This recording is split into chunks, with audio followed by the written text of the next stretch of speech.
L'alcool est la substance la plus couramment consommée par les Canadiens. Comme toutes les substances, l'alcool peut endommager votre corps, surtout s'il est consommé en grande quantité.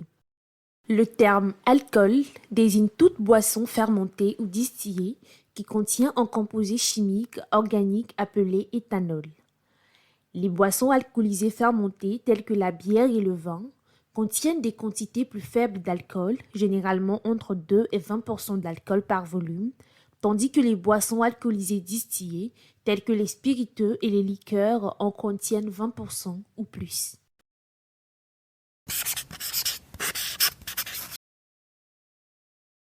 L'alcool affecte votre corps de nombreuses façons. Certains effets secondaires sont immédiats et ne durent que peu de temps.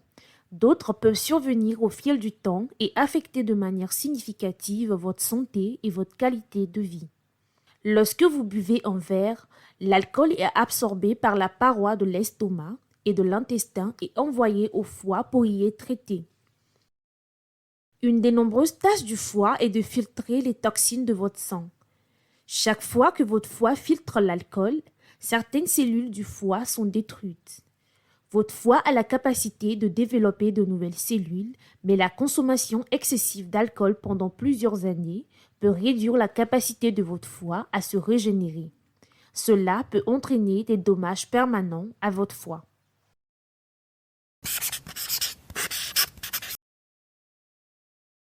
En petite quantité, l'alcool peut représenter un faible risque, mais lorsqu'il est consommé en grande quantité sur une longue période, il peut entraîner des problèmes du foie importants.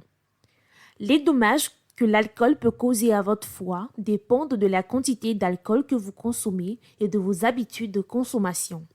La composition de votre corps, votre âge, votre expérience de la consommation d'alcool, la génétique et les facteurs sociaux peuvent tous jouer un rôle.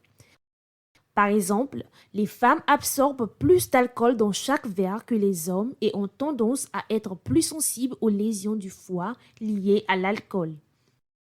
La Fondation canadienne du foie appuie le niveau de consommation d'alcool proposé dans les directives de consommation d'alcool à faible risque du Canada. Divers standards par semaine pour les femmes n'ayant pas plus de 2 verres par jour et 15 verres standards par semaine pour les hommes n'ayant pas plus de 3 verres par jour. Si vous êtes enceinte ou si vous souffrez d'une maladie du foie, la quantité d'alcool la plus sûre est l'absence totale d'alcool. Un verre standard est une mesure de la quantité d'alcool pur que vous buvez. Il varie en fonction de la concentration d'alcool dans une boisson. Un verre standard est l'équivalent de l'un ou de l'autre.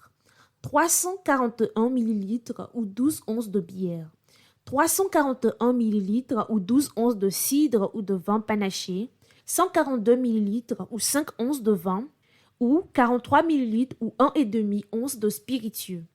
Chaque type d'alcool énuméré ci-dessus a exactement le même effet sur le foie, qu'il soit consommé nature ou dilué.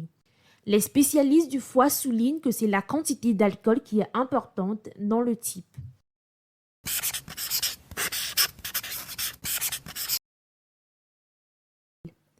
Votre foie est un organe résistant. Il ne présente souvent aucun symptôme à un stade précoce. Plus des 3/4 des cellules de votre foie peuvent ne plus fonctionner avant que vous ne remarquiez des symptômes, mais il est alors peut-être trop tard pour faire quoi que ce soit. Les symptômes de lésions du foie peuvent inclure un jaunissement de la peau ou des yeux, appelé jaunisse, l'enflure de l'abdomen ou des saignements internes. Des dommages continus à votre foie peuvent entraîner de graves cicatrisations du foie appelées cirrhose, vous exposer à un risque de cancer du foie et potentiellement subir une transplantation du foie. Il est donc important d'être honnête lorsque vous parlez de votre consommation d'alcool avec votre médecin. Grâce à des examens physiques et des analyses de sang réguliers, votre médecin peut être en mesure de détecter les signes précoces d'une maladie du foie liée à l'alcool. Pour de plus amples renseignements sur l'alcool et votre foie, veuillez consulter le site web foie.ca.